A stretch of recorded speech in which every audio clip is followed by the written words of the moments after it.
A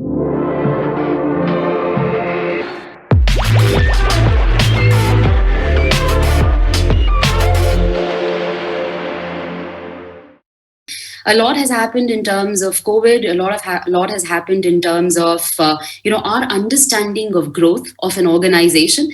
And I just want to take you through some of the core insights that we've had in the last 1 year. We were in a very critical stage. I still remember my conversation with Vishal Talreja from India at Finland, where we were talking about scale, what organization growth could look like for an organization like Protsahan. And we work with adolescent girls, right? And our focus before education, we have to take 5 steps backward, and we kind of say that, is the more basic stuff where the child is safe, is that taken care of at all or not? So during COVID, some very crazy questions and challenges came forth to us. Now, some of the reports, in fact, say that the child abuse cases increased by 106% during the first 3 months of the global lockdown that was happening in different countries at different points in time. In India alone, in about 11 days, the first 11 days of the nationwide lockdown, Child Line 1098, the child helpline that takes the distress calls from children. In 11 days, about 92,000 distress calls happened, which was an increase by the same time, for the same number of calls, etc., the last year. So clearly there was a pandemic within the pandemic which was happening, which was more silent. And this being that of child abuse, this being that of the fact that our boys and girls, our children, were not safe. So we have to look at education not in a silo. And that has been one of our greatest understandings, that, when you're looking at education, let's not look at it as, hey, if it's going to be STEM or STEAM or, all of that is critical. There is no denying the fact. But can we also take 2 or 5 steps back and say, hey, is this child safe? Is this child learning in a safe space? Is this child learning in a space which is child friendly? Is this child, does she, when she goes back home, we've been handling cases where there've been massive number of incest cases. We've been handling cases where, so my understanding or our understanding here becomes of the fact that, hey, 6th and 7th and 8th grade in computer classes, all right, they are critical. But will she be molested by her father when she goes back home? So how much education would be relevant in a space like that, right? So safety has to be the first non-negotiable when you're looking at working with children. So the session says a success story. So let me just quickly highlight 2-3 core points of our trajectory during COVID and now that we've kind of been on this journey that we've been on. So in the beginning of the lockdown, when the number of child abuse cases, now when I'm saying child abuse, I'm talking about child sexual abuse, which includes incest. I'm talking about child marriage cases where the number of child brides increased. I'm talking about child trafficking cases. I'm talking about physical abuse. I'm talking about the fact that the child had not eaten for 3 days. There were so many cases the children had not eaten their meals. So, when you're looking at abuse or child abuse, we look at it way more, than just child sexual abuse. It does, kind of create, it just makes you sort of just stand up with danger and scare in your head. But it's also very important to understand that the trauma that the child is going through, irrespective of the fact whether it's a boy or a girl, the trauma that the child goes through is no less or more if it's trafficking versus child sexual abuse versus the fact that she's not eaten for days together, or the fact that she'll end up as a child bride. So we look at trauma and how to address or deal with that trauma.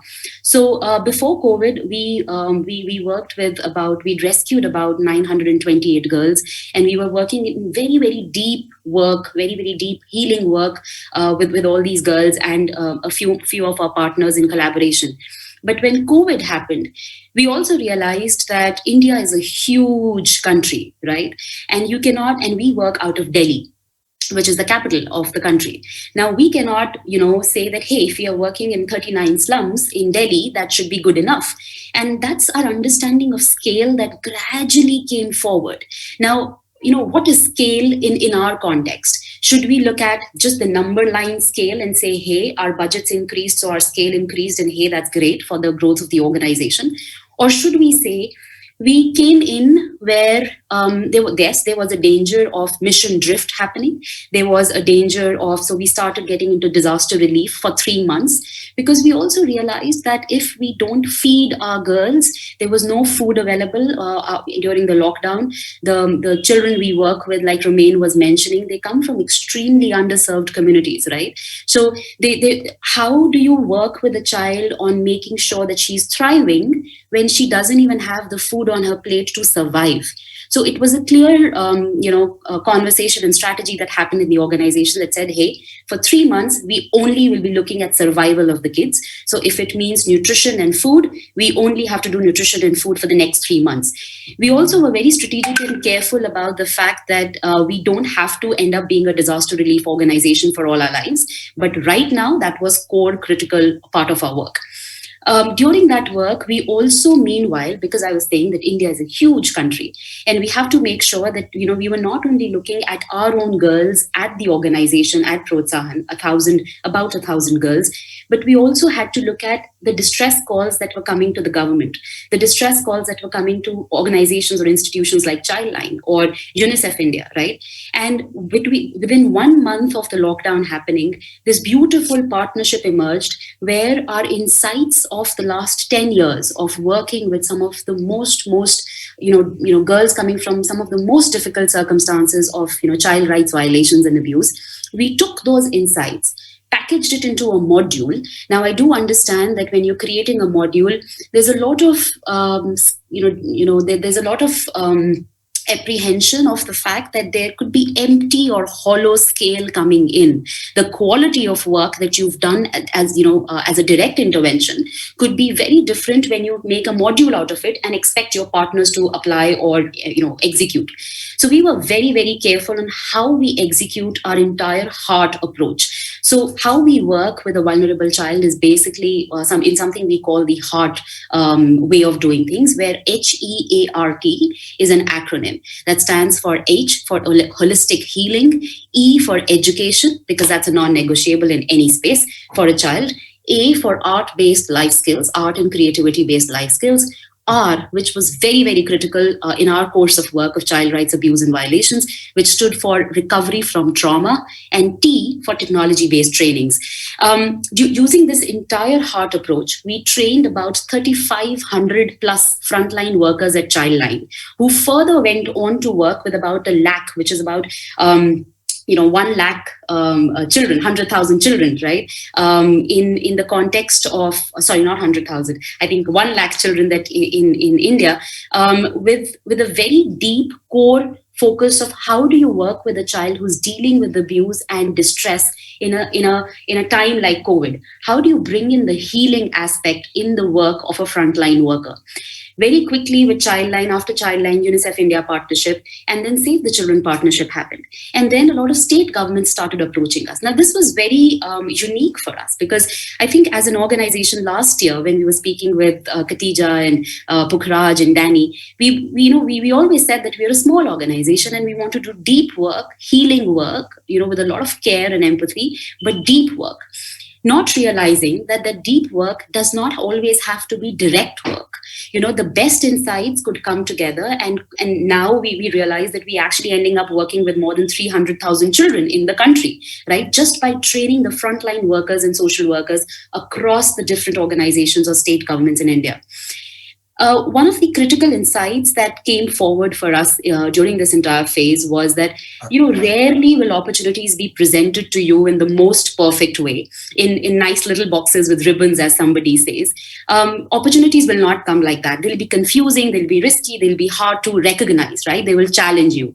And during COVID, our basic scale up phase of the organization started happening. Now, this was again something which was very organic for us. We were not looking at scale. We were not prepared for scale. If I'm like damn honest, but I think so. For an organization like us, with budgets of barely 30,000 USD, if I do an equivalent of Indian rupees to USD, with budgets of barely 30,000 USD pre-COVID, or I think just last year when we were at 100, to now our budgets are about 200,000 USD, right? Within a span of less than a year. And in the next 3 years, we're looking at a growth where our budgets will be about 800,000 USD a year, right? So and this is crazy for us as an organization who never prepared or planned or looked at scale this way. But the way organically we ended up achieving, because we kept the girl, the child, the adolescent girl at the center of all of our work, whether it was basic core survival, basic core healing, rescue work, and the work where we will enroll her in a school, etc.